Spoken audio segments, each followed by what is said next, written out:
I'm Anna, and together with my husband Eddie and our adorable daughter, we're a family of 3. We've been married for 7 years, and I am currently a full-time housewife. Our relationship has been good, and I thought we would continue to live happily as a family. However, I realized that this was just an illusion when our daughter Camilla turned 4. By the age of 4, Camilla had grown into an adorable little girl. Her sense of self had sprouted, she had become articulate, and sometimes she showed a defiant attitude.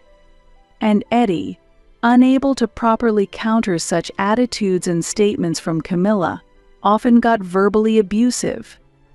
"I'm your father. What's with that attitude? Wasn't it you, Dad, who ignored me? What? It's your fault for acting in a way that gets you ignored. You ignored me first, Dad. It's okay for you to ignore me, but I'm the bad one. Hey, Anna, take this cheeky brat and dump her in the mountains. Do you realize what you just said? Don't even joke about that. I hate Daddy." This was the usual pattern. Unable to win with words, Eddie always ended up shouting things like taking Camilla to the mountains or kicking her out, and Camilla ended up crying and going to her room. How can you say such awful things to Camilla? Can't you be a little kinder? Huh? Why do I have to give in? She's really not cute at all. Are all children this cheeky? Camilla is only 4 years old. It's just the toddler period now. Try to be a little more forgiving. This is so irritating. It's unclear if this exchange was the trigger, but after a while, Eddie started coming home from work only on rare occasions. Are you busy with work? I understand it's tough, but I wish you'd come home more often. Camilla's causing me so much stress I can't focus at work. That's sad. But by the time you come home, Camilla is already asleep, right? You're so noisy. It's not just Camilla, it's you too. Then let's talk about it together. That's why I find these discussions so bothersome. Saying this irritably, he went straight to the bath and then to the bedroom. The situation continued unchanged, with him staying away 3 nights a week. Thinking that this could not continue, I told Eddie again that we needed to talk. You really are troublesome. How many times do I have to say it's pointless? Don't you get it? It's your attitude that makes me not want to come home. Can't even rest when I'm tired. I'm sorry, but you're staying in a hotel right now, right? Continuing like this is a waste of money, and for Camilla's sake too. Eddie interrupted me mid-sentence. Shut up. It's my money, so I can use it however I want. It's none of your business. And I've been wanting to say this, but from now on I'll sleep in Camilla's room, and you and Camilla sleep in the main bedroom. Why would you go that far? Once Eddie had made up his mind, he wouldn't listen, so I swallowed the words I wanted to ask. And eventually, we ended up sleeping in separate bedrooms. When we had just gotten married, Eddie had said, "Even if we have kids, we must always sleep together." Thinking about where those feelings had gone made me feel very sad and hurt, and at the same time, doubts about Eddie started to grow. However, without any concrete proof, I ultimately had no choice but to give up. Amidst these complicated feelings, one day, Eddie made an unexpected suggestion. Hey, shouldn't we think about building a new house soon? What brought this on all of a sudden? You like cooking, right? Don't you want a bigger kitchen? Camilla's getting bigger too, and our current house doesn't have enough rooms. She'll want her own room when she's older, so I thought it'd be better to consider building a new house. I'm surprised you thought that far ahead. Of course, it's about our precious family. That's true, but I was shocked. and at a loss for words for a while, as I hadn't expected to hear Eddie talk about family again. From an outsider's perspective, it's natural to think about one's family. Still, my heart was filled with joy at his sentiment. Recently, Eddie hadn't seemed to consider the family much. That's why I was so immersed in happiness. Since then, my husband and I discussed the layout and design of our new home, eagerly anticipating its completion. However, while designing the new house did increase his time at home, he still stayed away on weekdays, not coming home on some days. And a year later, our new home was finally completed. I wanted to purchase furniture and appliances to our taste, but all my choices were rejected, and for some reason, only items that Eddie liked were selected. They were all clearly fairy tale themed. Is this your taste? I didn't know that before. I wanted our new home to be fairy tale themed. I see. But I would have preferred a home with a calming wood theme. Everything's already been arranged, so please don't say anything now. I understand, but Camilla was also surprised when she first saw it. Mom, whose house is this? Are we going to live here? She asked skeptically. Then Eddie dropped a shocking statement. You guys aren't going to live here. I have a 25-year-old cute girlfriend and a child with her. Do you realize what you're saying? You listen properly. I have a girlfriend, and since we had a child together, I built this new house for us to live in. I was so bewildered that my mind went blank. I thought that starting today, our family of 3 would embark on a new life in our meticulously designed dream home. It was impossible to remain calm after hearing such outrageous news.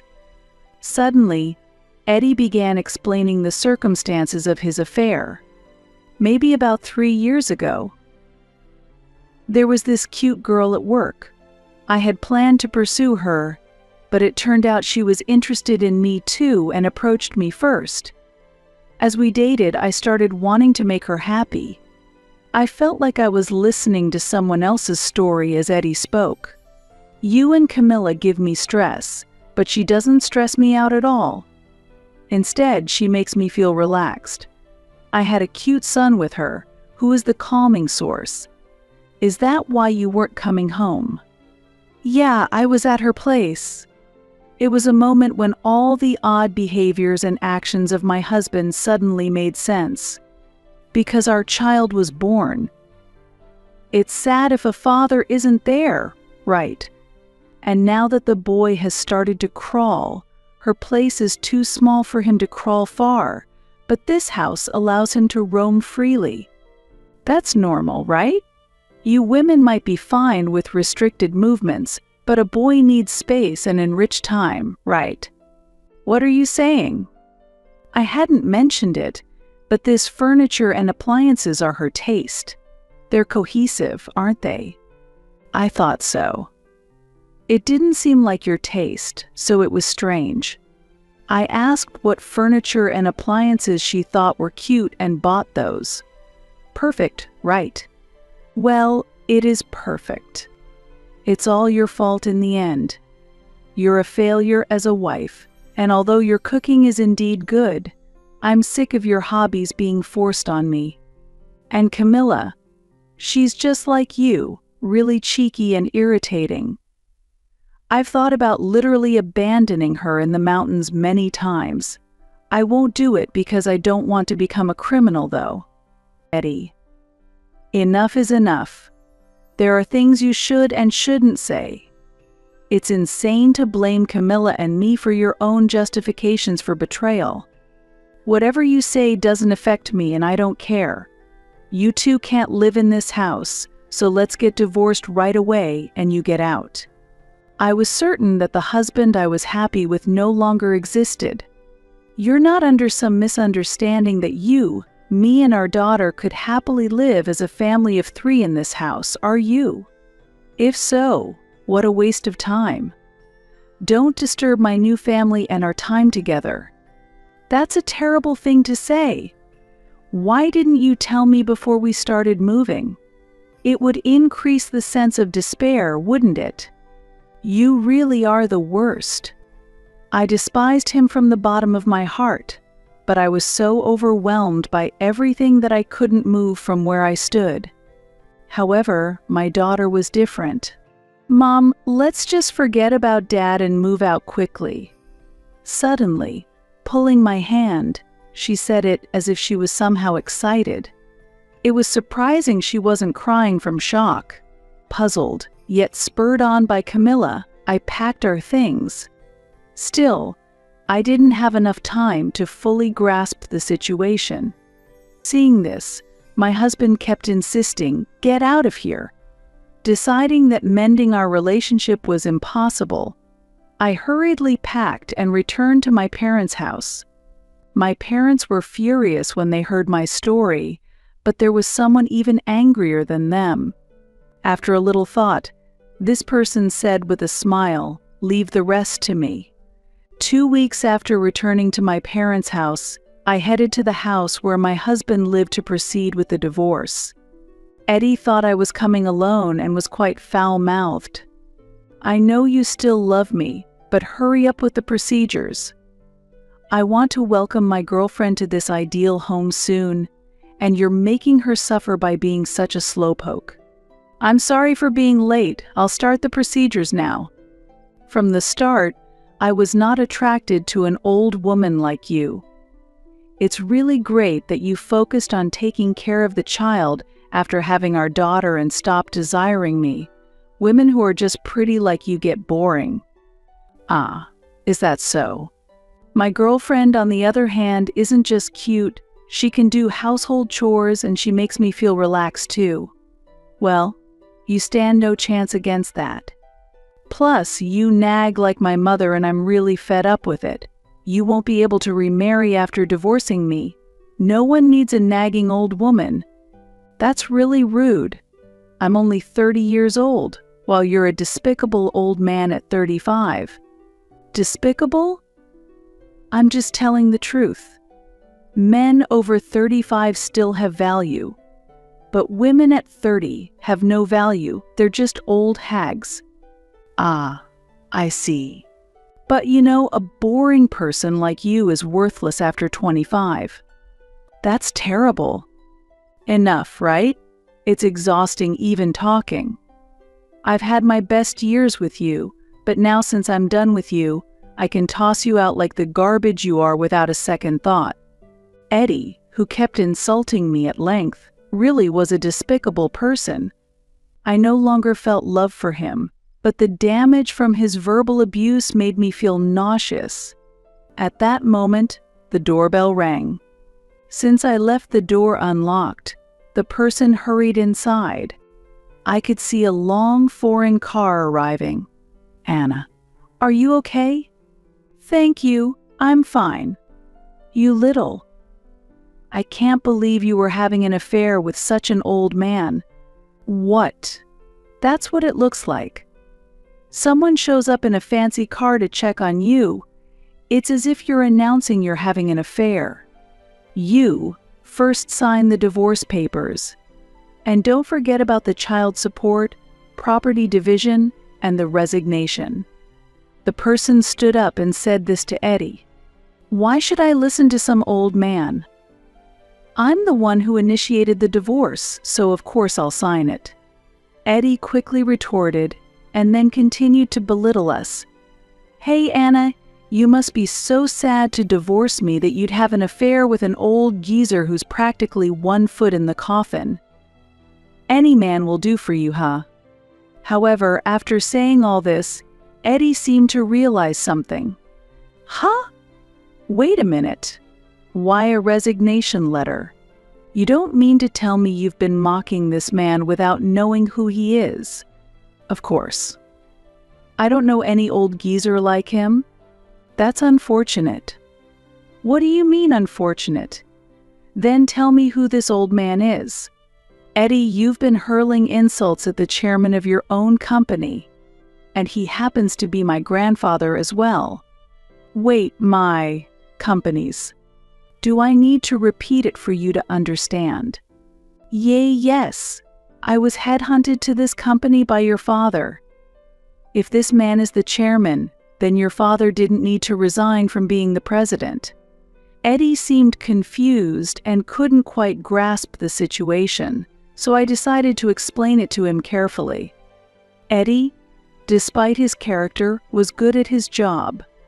That's why my father, who was the president at the time, scouted Eddie from another company with a generous offer. After that, my father introduced me to Eddie, and we started dating. My grandfather was the president of the headquarters, but decided to become the chairman when it was time for my father to take over the president's role at headquarters, and my uncle took over the company where my father had been president. Away from my father's watchful eye, Eddie probably started to do as he pleased.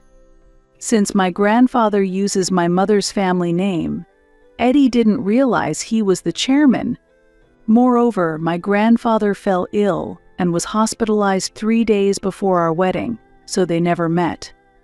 I wasn't told about this. What if you had been told? Are you saying you wouldn't have had an affair? Or that you wouldn't have insulted the chairman by calling him an old geezer? Eddie was visibly shaken and his face turned pale. Come on, sign the papers. Should we start with the divorce or the resignation? Wait, please. If it's come to this, maybe we shouldn't get divorced. You were the one who said we should get divorced. What are you talking about now? Who was it that betrayed the chairman's granddaughter to switch to another woman? You'll have to take responsibility for that. That is. Perhaps imagining what was about to happen to him, his hand trembled as he tried to sign, but his feelings resisted and he couldn't move the pen easily. It was expected. Despite the prospect of a new life with his girlfriend and child, he was about to be fired from a well-compensated company. There's no guarantee that his next job will offer the same treatment. It's understandable that he would resist. I glanced at the clock and told Eddie, "Your beloved wife will be here in a few minutes.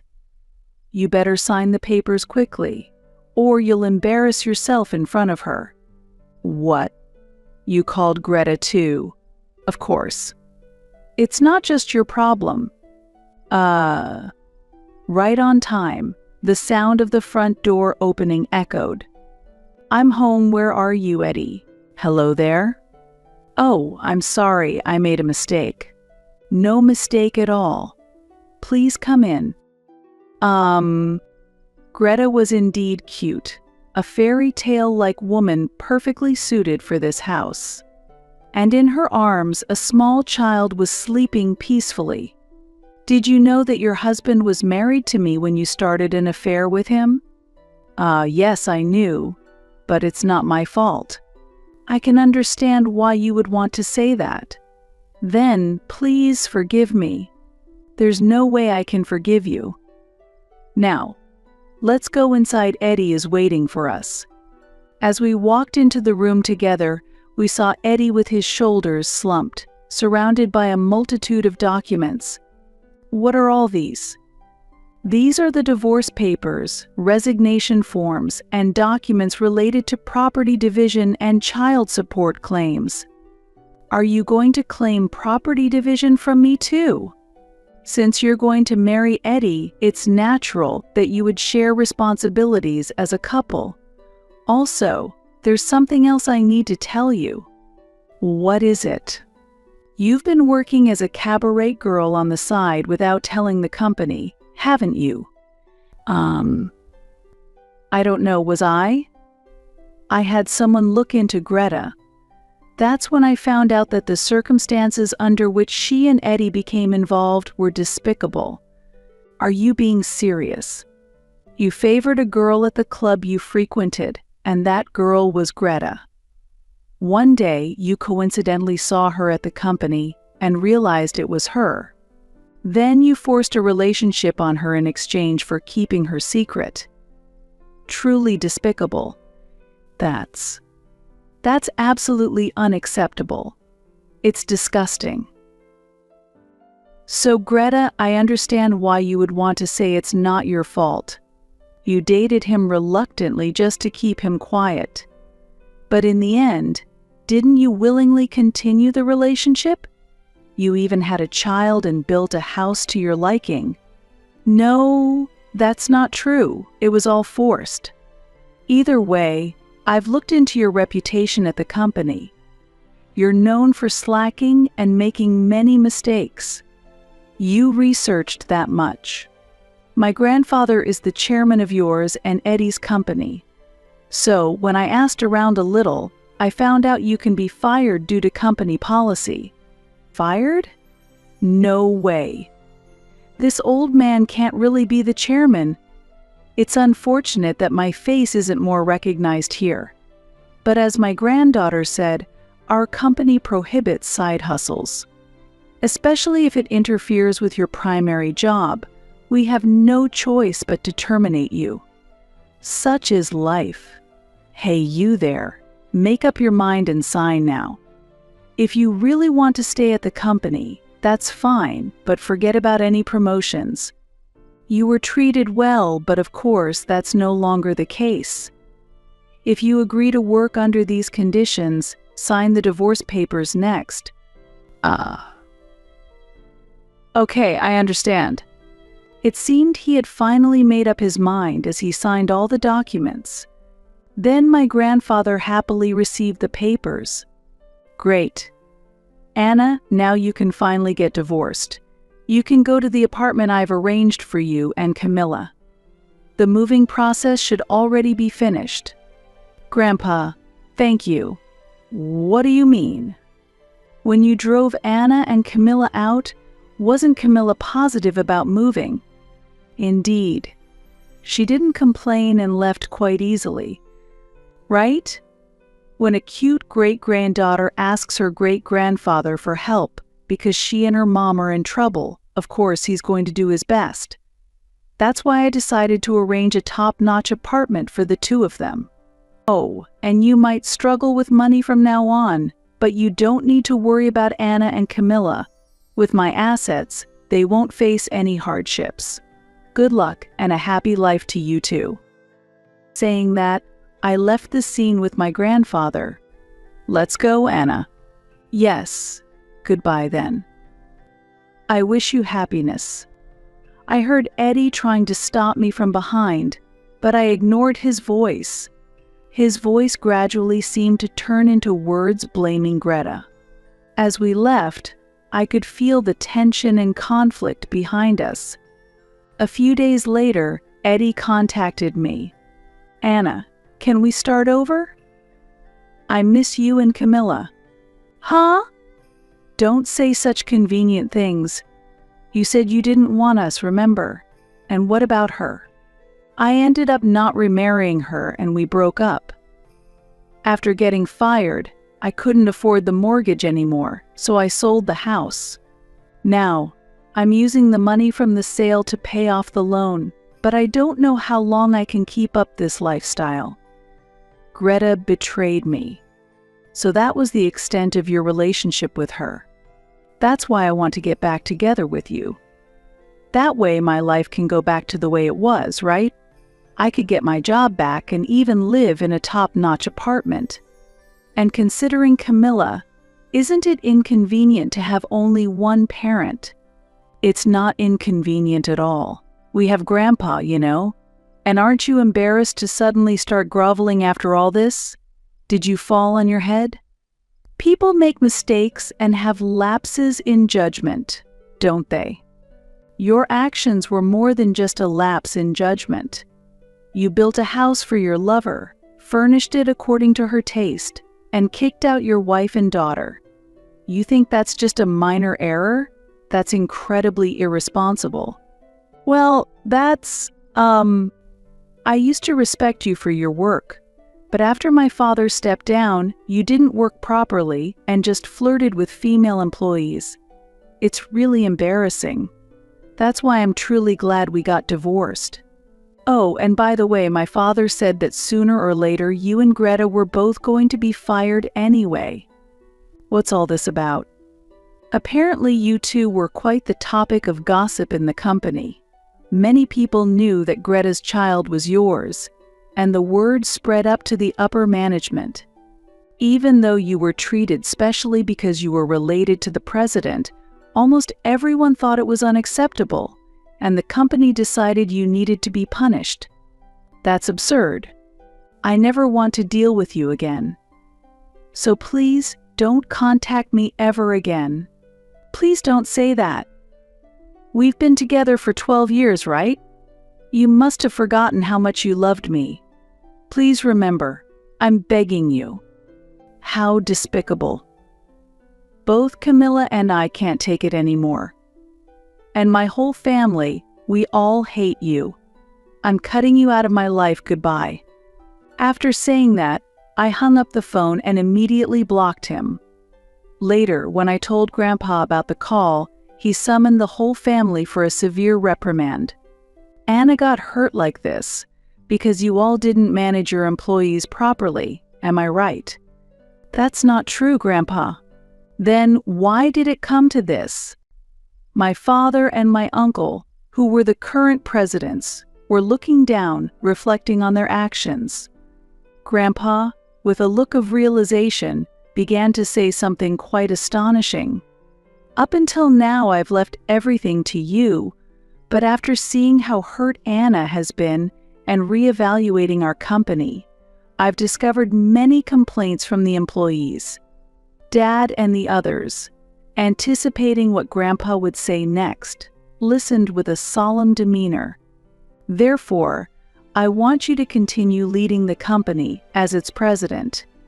I've decided to return to the company to support and manage the staff. And another thing, don't ever introduce another man to Anna and Camilla again. If it comes to men, I have the best judgment, so if necessary, I'll handle the introductions. The entire family, surprised, looked up and alternated glances between Grandpa and me. Grandpa, that's really not necessary. I felt a bit embarrassed and tried to protest, but Grandpa seemed quite determined. One day, I accidentally answered a call from an unknown number. It was Eddie, who sounded unwell. Please, help me. Who is this? It's me, Eddie. Why are you calling from a different number? And what's with your voice? It's so raspy, I didn't recognize it. Greta. She came back. Well, that's wonderful. After breaking up with Eddie, Greta had left their child with her parents and returned to work at the club. However, she hadn't contributed any money to her parents and spent all her income on herself, which infuriated them. They kicked out Greta and the child, and unable to continue her nightlife, she had returned to Eddie. Eddie, heartbroken and lacking any companionship, had easily taken them back. It's far from wonderful. I work all day to save money, and she just takes it all. I can't even pay for rent or the kids' school supplies, so I have to earn extra by doing side jobs. Cough. Greta's spending habits were extravagant due to her time as a cabaret girl.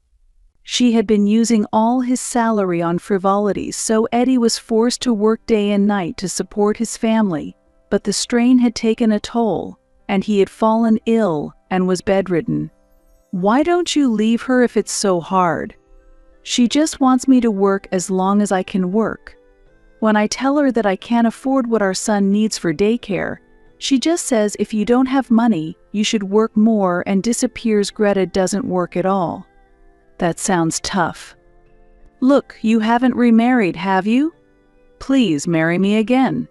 It's true I haven't remarried. But like I said before, I never want anything to do with you again. Why not? When I'm struggling like this. So what? You're just reaping what you sowed, aren't you? I know I've been reflecting on my actions, but can't you give me another chance? A chance? It's disgusting that you would even ask. It's all your own doing. Please, I'm asking you, leave me and my family alone. This is really goodbye this time." I hung up the phone abruptly. Afterwards, Eddie continued to contact me and had monologues about his situation in messages. "I'm too sick to work and have to stay home." Yet Greta left our son and walked out. Life with my son is hard. He's picking up her traits and mocks me, and there are endless troubles at daycare. I've become so lost that I went back to my parents' house. But because I betrayed you and I'm raising a child from my affair, I'm treated like I don't exist there. It's a relief that they still care for my son because it's not his fault, but I'm really at my limit. I didn't respond, but it was clear he was having a difficult time. While I felt pity, it was ultimately a situation of his own making, and I couldn't muster any other emotion. Thankfully, Eddie's parents were decent people. I hope they continue to support him in raising his child. More than anything, I hope Eddie finally takes responsibility as a father. Camilla and I are living happily without any troubles. Lately, she has been cheerfully saying, "I'll find someone nice for Mom." Thank you. But I'm fine. Do you want a dad, Camilla? No, that's not it. I just want Mom to be really happy. Mom is truly happy just seeing you healthy, enjoying school, spending time with people you love, and watching you grow, Camilla. Then it's the same for me, Camilla said, her face lighting up with joy, yet with a hint of shyness. With my kind and lovely daughter by my side, I know we'll always be together. I'm committed to nurturing her with care until the day she's ready to set out on her own.